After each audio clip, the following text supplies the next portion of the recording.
This is Clayton Howe's Entertainment X. For this episode, I chat with Estefanía Fadul, and we cover a little bit of everything from theater to kindness to mentors to directing, producing, upcoming Redwood, and the Ensemble Studio Theater, and so much more. So I hope you enjoy this episode with Estefanía Fadul. We're back. I'm Clayton Howe, and today with me on Zoom is Estefanía Fadul. Estefanía, thank you for joining me today. Thanks so much for having me. So much I want to talk about, from the Ensemble Studio Theater with Redwood opening at the end of October and so much more. But before we get to any of that, I really want to take it back to the beginning of time for you. What were your entertainment dreams growing up? I loved theater since I was very young, like so many of us, I think.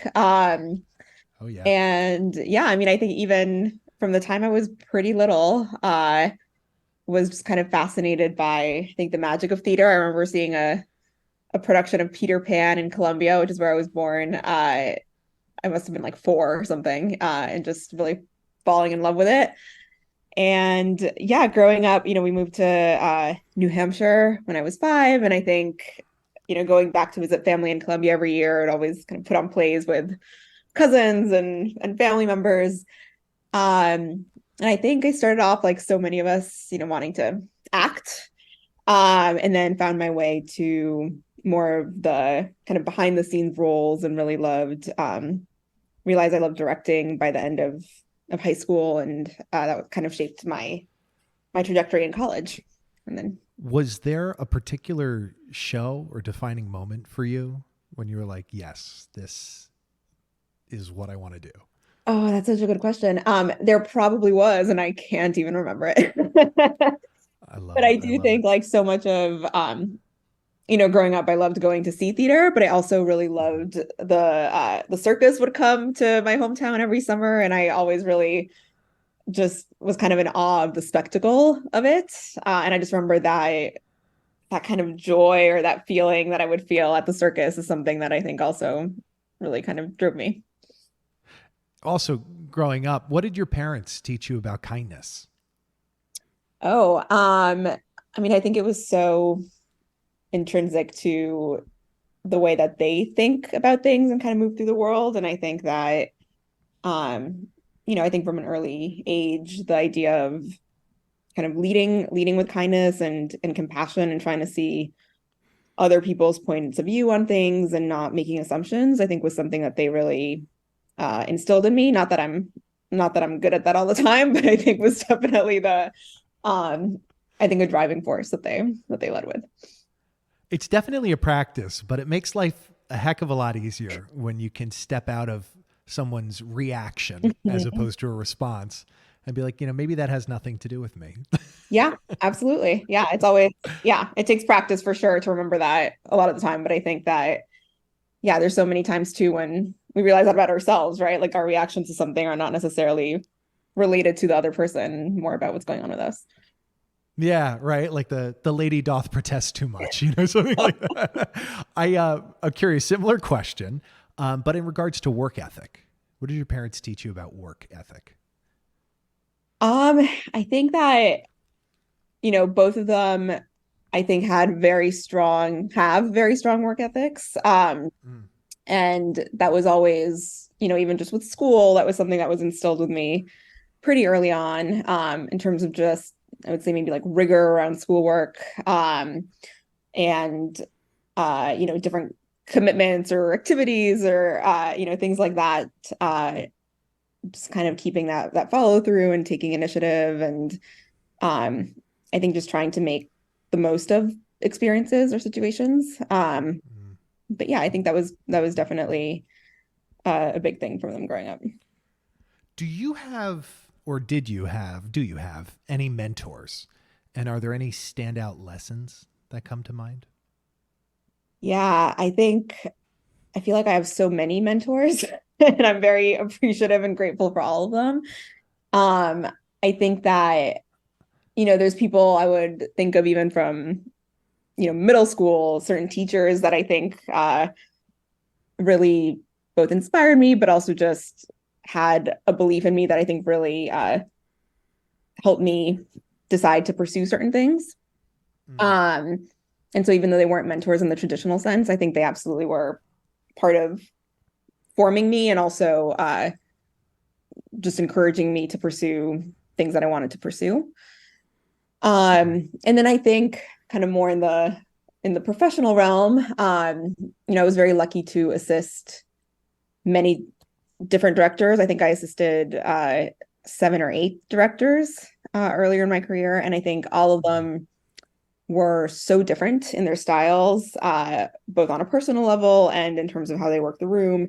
And I learned so much from all of them in different ways. And so, yeah, I mean, I think trying to think of like one lesson is hard to narrow down, but I do think that overall, the people that I think really kind of made a big impression, I think was also the people who created a room that was just a joy to be in and where it was really about the people and the experience. And I think that's a lesson that I've really taken with me. I'm curious too, when it came to assisting directors, how whatever if that ever anything you learned about how they would direct a room, control the energy in the room, be a leader of the process. Does anything come to mind? Yeah, I mean, I think it's interesting because I feel like directors do that in their own specific way.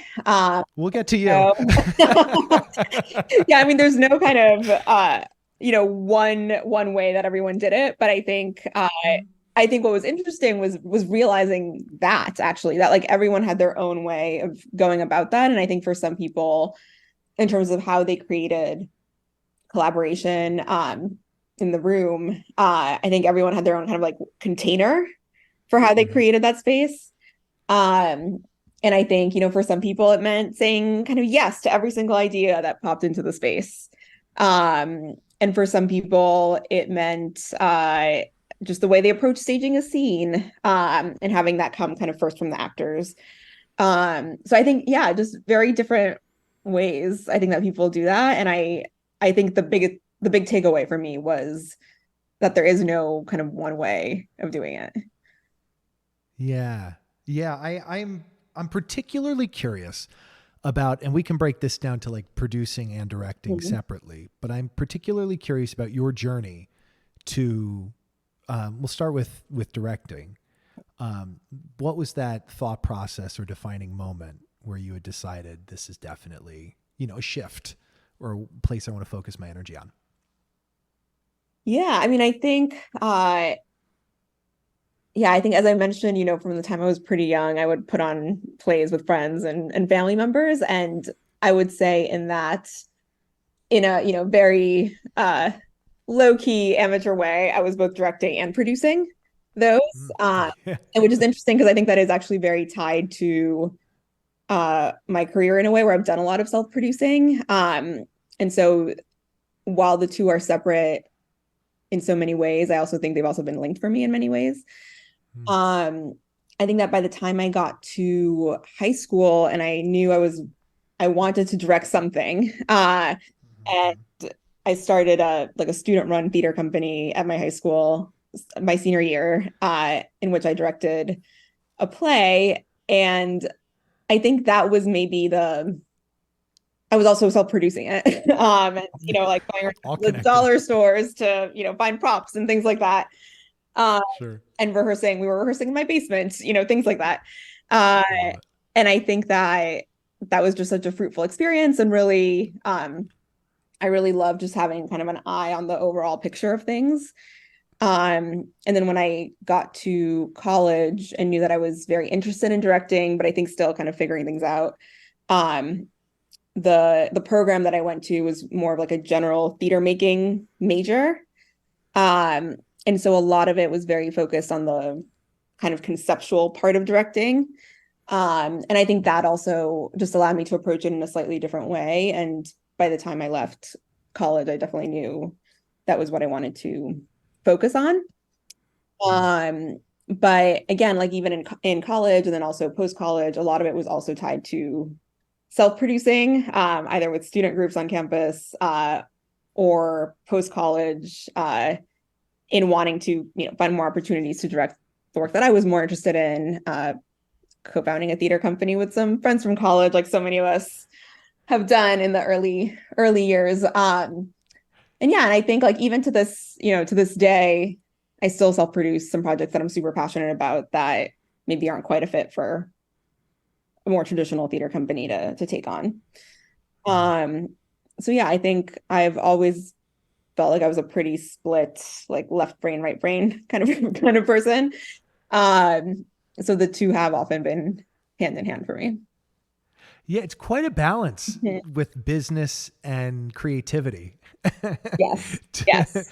to get a piece of theater or art, to its final destination, whatever that is. Yeah. Uh, And I think as a you're director, it's always been amazing too to be able to let go of the more businessy side of it. When I am in a situation where another company is producing something that I'm sure. directing. Um, but then sometimes I miss having kind of more of the control that comes with also producing it. So it's a it's a give and take. That's a large reason that I got into producing myself. Mm. But curious, with producing, how has that opened your mind to what's possible and what you can do? Because it seems like, the second you finally realize that it's all up to you and that there's really no stopping you besides yourself. I'm curious if you've had that discovery and that journey and if you could speak on it at all. I think it's so fascinating. Yeah, in terms of the possibilities, you mean of producing? Yeah. Yeah. Yeah, I mean, I think yeah, the thing with producing is that you kind of make what the container is for the artist, whether that artist is you and your collaborators if you're self-producing or other artists if you're producing someone else's work. Hmm. Um, and I think that we're just in a really exciting time right now where the way that things have always been done is being really broken apart and examined. And I think there's just so much possibility in the what if we do it this way or why have we always done it this way? Hmm. What are the things that we've kind of gotten used to as being, you know, the standard way things are done? And how can we actually tailor things more to the specific project, the specific artists, and what those, those hopes and dreams are. Hmm. Um, and I think that, yeah, for me in producing, especially in thinking about producing work that other artists are taking on, it really feels like it's almost like creating that container for that possibility to arise. Um, Knowing, of course, as we all know, there's obviously budgetary constraints always and things like that. But I do think that often in thinking outside the box with those things or using those as creative limitations, so to speak, I actually think a lot of cool ideas can come from that. I love that. How have you gotten better at communicating as a result of directing? Um, I think it's been a journey. I think so much of directing is communicating. Um, Yeah. I mean, in addition to so many other things. But I think that with each project and with each collaboration, I think I've learned so many things that then impact the next project. Mm. And so things like the importance of regular check-ins has been something that, over the years I came to realize just how important that can be to a process. Um, Mm. I think something that has become much more common in the last few years and certainly has helped me a lot is the setting of community agreements with the team at the beginning. Just because there's something to just articulating how we are going to collaborate together that I think opens up communication from the start, hopefully, in the best case scenarios. And I do think, a rehearsal process, a creative process can be it's so personal for people and I think it can affect people in different ways in the process and it's hard to always be aware of how that can be affecting different people along the way when there's a lot of people involved in something. And so I think Mm. that almost having more kind of structured channels of communication can often help just make sure that stays open. um Mm. Yeah, and I think in terms of, one thing that I know for me has been huge is just learning how to not shy away from conflict, and knowing that conflict, Mhm. respectful conflict, I would say, can be actually a very positive thing. Um, and disagreement can be very exciting in terms of like what can emerge from it. And I think that that's something that I've just over the years gotten better at, and I'm always striving to improve on. Because I think it can feel so personal sometimes and scary, but I have found, and I've been taught this, I feel like by a lot of people who've been able to approach it so openly with me, for example, that it actually doesn't have to be a scary thing. And usually it's actually coming from this place of care and um, wanting to further strengthen a relationship and not wanting resentments or things to build up, which I think is Mhm. something that can happen during a rehearsal process. Yeah, it's that open communication that makes all of the difference. Being really transparent across the board. So, and I love that you dove so deep on that. So, thank you Yeah, of for. course. And I think also like people communicate differently, which is something that I've also come to realize, even just in simple, even if we're talking about like email versus text or phone Mhm. calls or, things like that, just kind of defining that more for ourselves at the beginning so we know how different people like to be communicated with, I think can really help. Yeah. How do you find the balance between letting things happen and making things happen in theater? It's a great question. I mean, if I'm thinking about producing, for example, in particular, um, I think of the role, my role as producer often as like actively creating a container so that folks can have their kind of fullest, bravest process. Mm-hmm. Um, and I think that that requires both making things happen and letting things happen, as you're saying. I do think that in my experience both directing and producing, I found that the more kind of time and attention is spent on creating the foundation for something, um, it allows for things to then happen. Um, but with kind of taking that care and time at the beginning to make sure it's happening in a container that folks feel good about. And so I do Mm-hmm. think I think one of my big revelations to myself about producing this year, and producing other people's work is that it, in the same way that I think of directing as creating that container for the rehearsal room to hopefully thrive from, uh, I realized it's actually very similar with producing in a way. You're just creating that container so that then the creative team and then the actors and everyone else involved can do that also. Mm. I love this analogy of container. I know you've used it a couple of times. I'm curious, uh, where did it come from? And what is it? Is it if you're referencing when you say the container, you mean the whole company, the whole production, or is it different? Or you see it differently? Yeah, great. In terms of where does it come from? Like, I feel like it's something that I have heard used a lot by many different people over the years. And I just think that there's something, it's interesting because actually I do think that often intimacy directors will use that kind of language. But I also think it comes up in directing a lot in terms of you're kind of creating the conditions for the work to happen. Mm. Um, and yeah, I think that there's something even just like that idea of like of a box and thinking outside the box and what's in the box. I just think there's something uh that was drilled into me, I would say pretty early on, like even in college, I think, with just the idea of once you know kind of what you have to work with, and what uh what's the word I'm looking for? The kind of parameters of what you have to Mhm. work with, that's kind of what things can thrive from.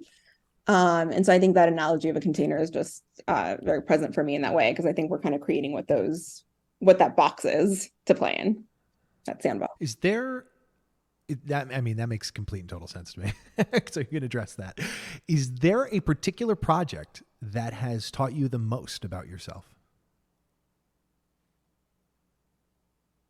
Um, It's interesting. I feel like all of them teach me something about myself. I'm trying to think if there's one that stands out. I mean, I think a more recent example, I think, is a devised project that I did a few years ago, um, which was an immersive quinceañera. It's like a 15-year-old birthday party. But the idea was to mobilize Latina voters to the polls last election. And that was a multi-year process with an ensemble that we created around the project. Um, and I think it kind of reconnected me to my love of devising and group creation.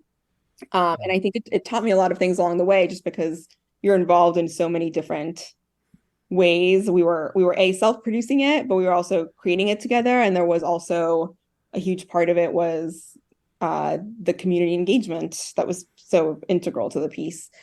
Um, and I think that it taught me a lot about both just the kinds of collaborations that I'm drawn to, and the work that really speaks to me. And I think also just the type of process that makes me really excited, which is, some of those like longer term processes where the director is also a generative artist collaborating with a group of people. All those things really excite me.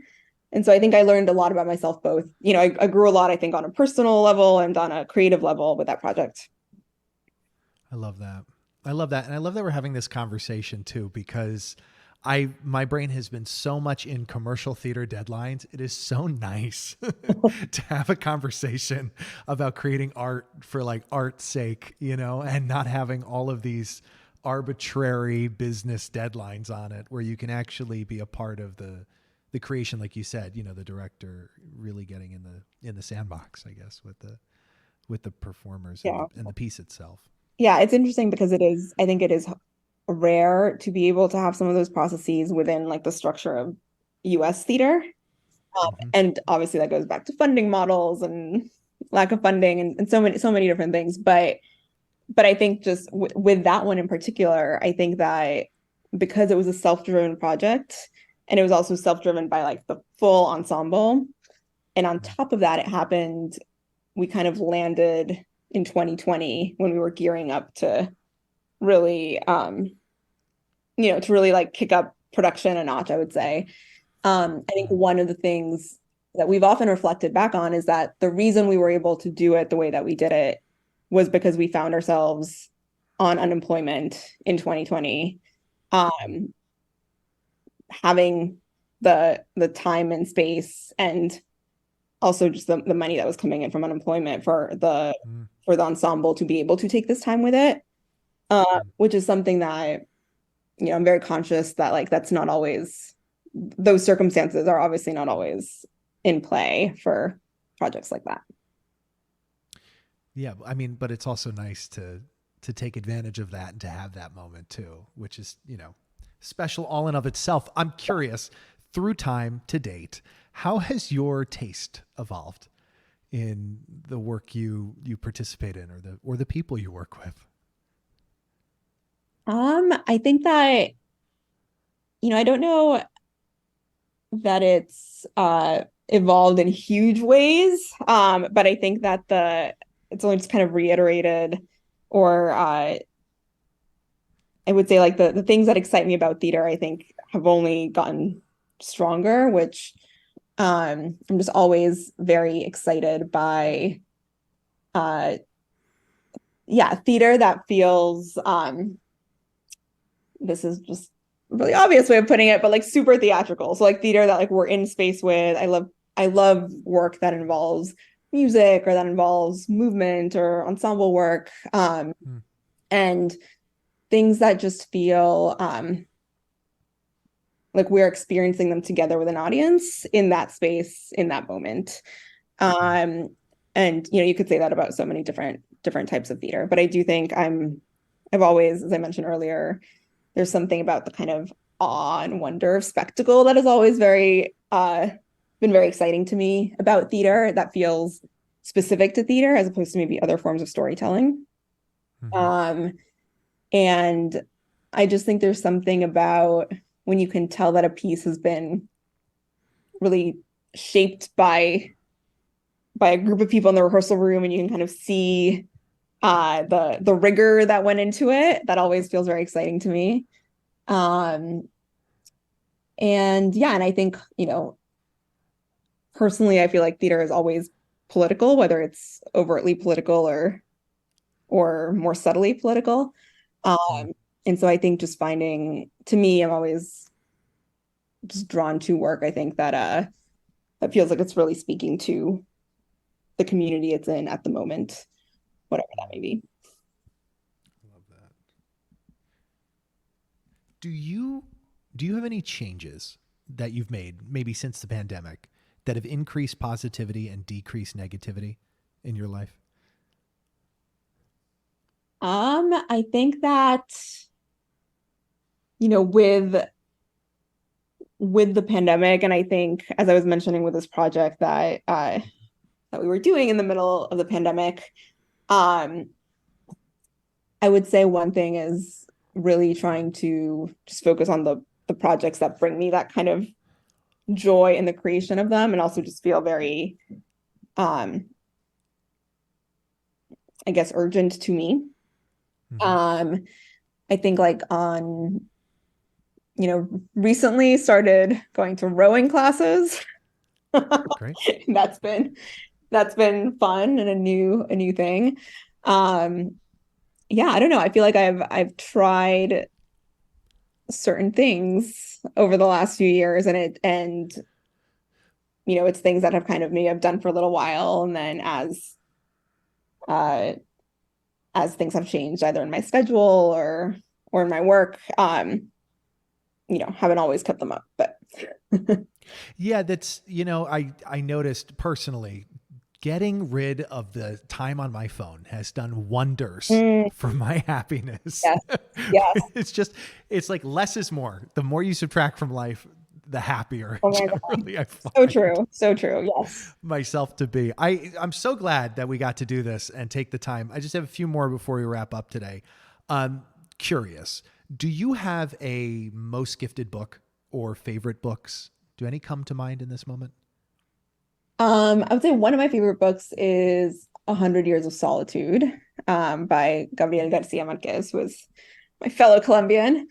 But yeah, that's a book that I think I read it for the first time years ago, but I think the scope and scale of it was always very exciting to me. Um, yeah. Metaphorically speaking, if you could put a word or a phrase on a billboard, or literally for millions of people to see, does anything come to mind? Ah,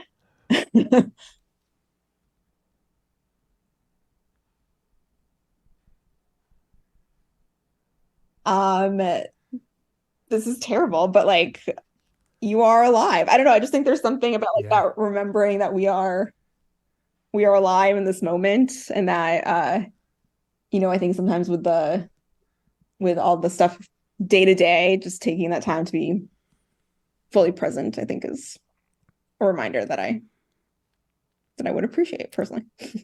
I think that's great. It's it's wild to think how often we go through life, especially in theater, and not realize how great it is to just be alive. And that it's like really this stuff matters, but in the grand scheme of living and dying, it does not. So enjoy being alive. So I think it's absolutely wonderful. I am so glad that we got to take the time. I do want to do the shout out here, and I can't wait to see it. Redwood opening at the Ensemble Studio Theater. And I love the tagline at the end with acid, wit, love, and dance. Redwood ponders the project of interracial family making in a haunted country. I am very interested to see that. And before we wrap up, is there anything else you want to add in regards to that or anything else?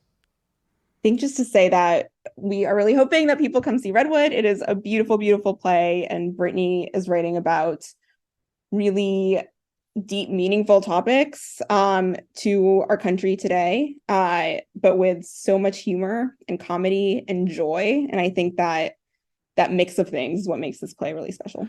People of the world, Estefania Fadul.